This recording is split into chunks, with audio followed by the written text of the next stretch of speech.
नमस्कार गाइस। आज मैं आपको एक ऐसे अदृश्य मेहमान से मिलवाऊंगा जो ना तो इंसान है और ना ही शैतान, और उसके बारे में कुछ इतनी गहराई में बताऊंगा कि जिसे सुनकर आपके रोंगटे खड़े हो जाएंगे। तो वीडियो को ना पूरा देखना। तो बिहार में रजत नाम का एक लड़का रहा करता था अपनी फैमिली के साथ। उसकी फैमिली में उसका एक बड़ा भाई था और उसकी माँ थी। तो जो रजत था उसके पास एक बोलेरो कार थी और वो कार चलाने का काम करता था। जैसे किसी को कहीं भी जाना होता था तो वो उससे बोल देते थे, तो रजत उनको वहाँ पे छोड़ देता था और उनसे पैसे ले लेता था। जो रजत का मोहल्ला था उसमें एक अंकल रहा करते थे। उन अंकल का नाम विष्णु प्रसाद था। उन अंकल ने रजत से ये बोला कि मेरे को और तेरी आंटी को हमारी बेटी के रिश्ते के लिए एक पास में गांव में जाना है, तो बेटा तू क्या हमें उस गांव तक छोड़ देगा तेरी कार से। तो रजत ने बोल दिया कि ठीक है अंकल, मैं छोड़ दूंगा। और रजत, अंकल, आंटी 12 बजे के करीब गांव के लिए निकल जाते हैं। और जैसे ही वो गांव के लिए निकलते हैं बारिश जो है वो बहुत तेज होना शुरू हो जाती है। तो जो वो गांव है उसमें इंटर होने से पहले एक पुल पड़ता है। जो वो पुल है वो इतना छोटा है कि वहां से सिर्फ एक ही गाड़ी निकल सकती है, लेकिन उसके आस पास इतनी गहराई है कि अगर मैंने आपको बता दिया तो आपका दिमाग ही चकरा जाएगा। उसके आसपास की गहराई आप समझ लो 10 हाथी डूब जाए, इतनी उसमें गहराई है। तो रजत और अंकल आंटी ने जैसे ही पुल पार किया और जाके वो उन रिश्तेदार के घर पे आ गए, यहाँ पे उन्हें जाना था। अंकल आंटी जो थे वो अंदर चले गए, रजत जो था वो कार में ही बैठा रहा। अब बारिश जो थी धीरे धीरे तेज होती जा रही थी। तो रजत ने उन अंकल को फोन लगाया, विष्णु प्रसाद अंकल को, कि अंकल बारिश जो है बहुत तेज शुरू हो गई है। तो जो वो विष्णु प्रसाद अंकल हैं वो रजत से ये बोलते हैं कि बेटा बारिश जो है वो बहुत तेज हो रही है। तो जो हमारे ये रिश्तेदार हैं जिनके घर पे हम लड़की का रिश्ता देखने आए हैं, वो ये बोल रहे हैं कि आज रात आप यहीं रुक जाओ, और तुम भी हमारे मोहल्ले में ही रहते हो तो तुम भी यहीं पे रुक जाओ। तो जो रजत था वो अंकल से ये बोलता है कि नहीं नहीं अंकल, मुझे और भी काम है। एक काम करो, आप किसी और साधन से कल आ जाना, मैं जो है आज निकल जाता हूँ। तो वो अंकल बोलते हैं कि नहीं नहीं बेटा, तुम भी इतनी बारिश में मत निकलो। लेकिन रजत जो था वो जल्दी में था। रजत ने बोले नहीं नहीं अंकल, मैं आराम से चला जाऊंगा। तो रात के 10-11 बजे के करीब रजत जो है वो वापस अपने घर की तरफ निकल जाता है। सुबह की कुछ 11 बजे जो रजत का बड़ा भाई है वो विष्णु प्रसाद अंकल को फोन लगाता है और उनसे बोलता है कि अंकल आप लोग कब तक आओगे। तो वो अंकल बोलते हैं कि बेटा हम तो शाम तक आ जाएंगे, क्यों कुछ प्रॉब्लम है क्या। तो वो अंकल बोलते हैं कि वो रजत जो है उसका फोन लग ही नहीं रहा है, हम बहुत देर से ट्राई कर रहे हैं, तो आप उससे बात करवा सकते हो क्या। तो वो अंकल बोलते हैं कि बेटा वो तो रात को ही निकल गया 10-11 बजे के करीब।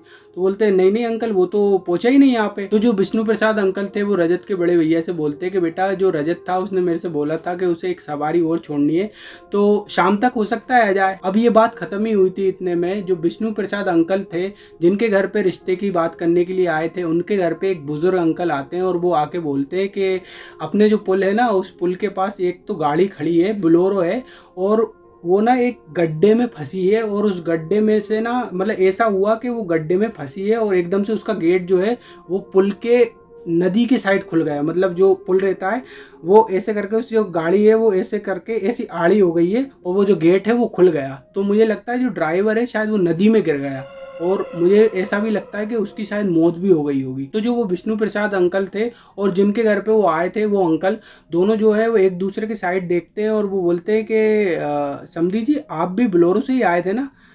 तो विष्णु प्रसाद अंकल बोलते हैं कि हाँ हाँ बोलेरो से आए तो थे, लेकिन वो तो चला गया। तो वो दोनों अंकल और वो दादा तीनों लोग उसी पुल के पास जाते हैं और वहां पे जाके देखते हैं कि एक बोलेरो जो है वो एक गड्ढे में फंसी ऐसी खड़ी है। और जब विष्णु प्रसाद अंकल पास में जाके देखते हैं तो वो समझ जाते हैं कि ये गाड़ी तो रजत की है। तो जो वो विष्णु प्रसाद अंकल थे जिनके घर पे आए थे, उन अंकल से ये बोलते हैं कि आप जो है इन सब गांव वालों को ये बोलो कि रजत को ढूंढे, मुझे कुछ ठीक नहीं लग रहा है। जो वो अंकल रहते हैं वो सारे गांव वालों से ये बोलते हैं कि ये अपना ही पहचान का है, तो उस लड़के को ढूंढो, मुझे लगता है कि कहीं वो पानी मानी में नहीं गिर गया हो।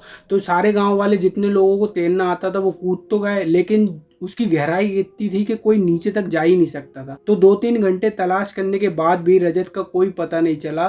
तो वो जो विष्णु प्रसाद अंकल थे उन्होंने रजत के बड़े भैया को फोन लगाया और उसको सब कुछ बता दिया। तो जो रजत का बड़ा भैया था उसने पुलिस को बता दिया और पुलिस को साथ लेके आया। जो पुलिस थी उसने भी छानबीन जो है वो शुरू कर दी थी, लेकिन कुछ पता नहीं चल रहा था। और उसके 8-10 दिन बाद रजत जो है वो मिल जाता है, लेकिन मरा हुआ।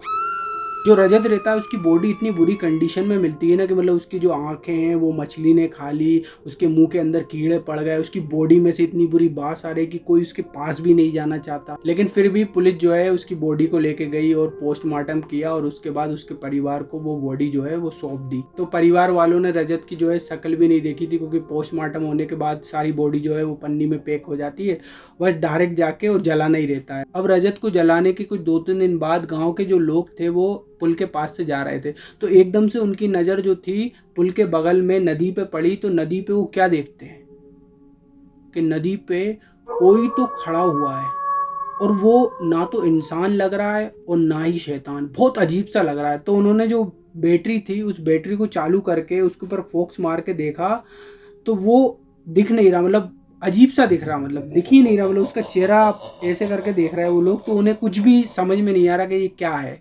तो वो गांव के जो थे वो घर पे आके अपने परिवार वालों को बताए कि यार गांव पे मतलब जो पुल है अपना उसके ऊपर मैंने ऐसा ऐसा कुछ देखा। तो गांव के परिवार वालों ने ये बोला कि रातों में ये नदियों के पास ज्यादा झांका झूकी मत करा करो, चुपचाप आया करो, चुपचाप चले जाओ करो। और फिर उसके 2-3 महीने बाद गाँव के जो लोग थे उनकी धीरे धीरे करके मौतें शुरू हो गई, और कुछ उसी तरीके से उनकी लाश मिला करती थी जैसे कि रजत की मिली थी, और मतलब उसी तरीके से उनकी आंखें जो है वो मछली खा लेती थी, उनके मुंह के अंदर कीड़े पड़ते थे, उनके कान में से इल्लियां निकलती थी, उनकी बॉडियों में से बास आती थी, और सबसे बड़ी बात उनकी लाशें उसी जगह पे मिलती थी जिस जगह पे रजत की लाश मिली थी। और फिर उसके थोड़े दिन बाद गांव के जो बच्चे हैं उसी नदी के पास नहाने के लिए जाते हैं, और जिसको ज़्यादा अच्छे से तैरना नहीं आता ना, तो वो पैर में अपने रस्सी बांध लेता है अच्छे कस के, मतलब वो डूब ना जाए। उसे पता है कि यार मेरे को इतना इतना तैरना आता है, तो और सबको पता था कि वो नदी जो है वो बहुत ही ज़्यादा गहरी है, तो उसने एक अपने पैर में रस्सी बांध ली और एक सामने जो खंबा था उसमें रस्सी बांध ली, कि ताकि वो डूबे भी तो वो रस्सी पकड़ के ऊपर आ जाए। तो वो सब बच्चे जो हैं वो अच्छे से नहा रहे थे, जिनको तैरना आता था अच्छे से वो अच्छे अपने तैर रहे।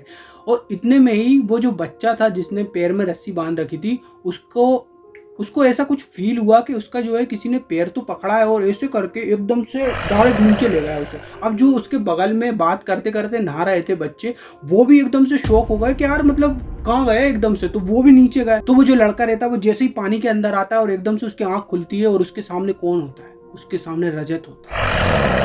वो लड़का जो रहता है वो कांप जाता है, क्योंकि उसकी बॉडी जो है वो पूरी तरीके से गली गलाई, वो बहुत ही भयानक टाइप का लग रहा था। वो जो रजत था उस बच्चे को नीचे खींच के नहीं ले जा पा रहा था, क्योंकि उस बच्चे के पैर में रस्सी बंधी थी, और वो रस्सी जो थी वो ऊपर खंबे में बंधी थी। उस लड़के के जितने भी दोस्त थे वो आसपास तैर रहे थे, वो भी नीचे आ गए, और उन सब ने भी अपने दोस्त का जो है हाथ पकड़ के और ऊपर की तरफ खींचने लगे। तो वो जो रजत था वो धीरे धीरे उसे खींच रहा था नीचे की तरफ, लेकिन वो जो लड़का था उसने अपने हाथ पैर जो है वो चलाना शुरू कर दिए। तो एकदम से मतलब सारे लोग, उसके जो दोस्त थे वो सभी उसे ऊपर की तरफ खींच के लिया। जो वो सारे लड़के नदी के पास नहाने गए थे उन सब ने पंचायत के सामने बोल दिया कि वो जो सबको धीरे धीरे करके मारे जा रहा है वो रजत का भूत है। अब आप सबका ये क्वेश्चन होगा कि रजत जो है वो कैसे भूत बन सकता है। उसका तो अंतिम संस्कार भी अच्छे से हुआ और उसका तो पिंडदान भी कर दिया सब लोगों ने, उसके परिवार वालों ने, तो वो कैसे भूत बन सकता है। तो मैं आपको गरुड़ पुराण के अनुसार बताता हूँ कि जिन लोगों की अकाल मृत्यु हो जाती है, जैसे कि एक्सीडेंट में मर गए या फिर पानी में डूब के मर गए, तो जो उनकी आत्माएं रहती है ना वो उसी जगह पर बन जाती है, फिर वो उस जगह को छोड़ के नहीं जा सकते। वो सभी लोगों को फिर धीरे धीरे करके उसी जगह पे मारने की कोशिश करते हैं। अब गांव वालों को सबको रजत के बारे में पता चल गया था, और फिर भी हर 3 महीने में मौतों का सिलसिला तो चल ही रहा था, मतलब वो तो रुका ही नहीं था। तो सारे गांव वालों ने खौफ के कारण सारा गांव ही छोड़ दिया। लेकिन हमारा जो इंडियन कल्चर है वो इतना अजीब है ना कि मतलब यहाँ भी किसी को खाली जगह मिलेगी उसे वो म्यूजियम में तब्दील कर देंगे।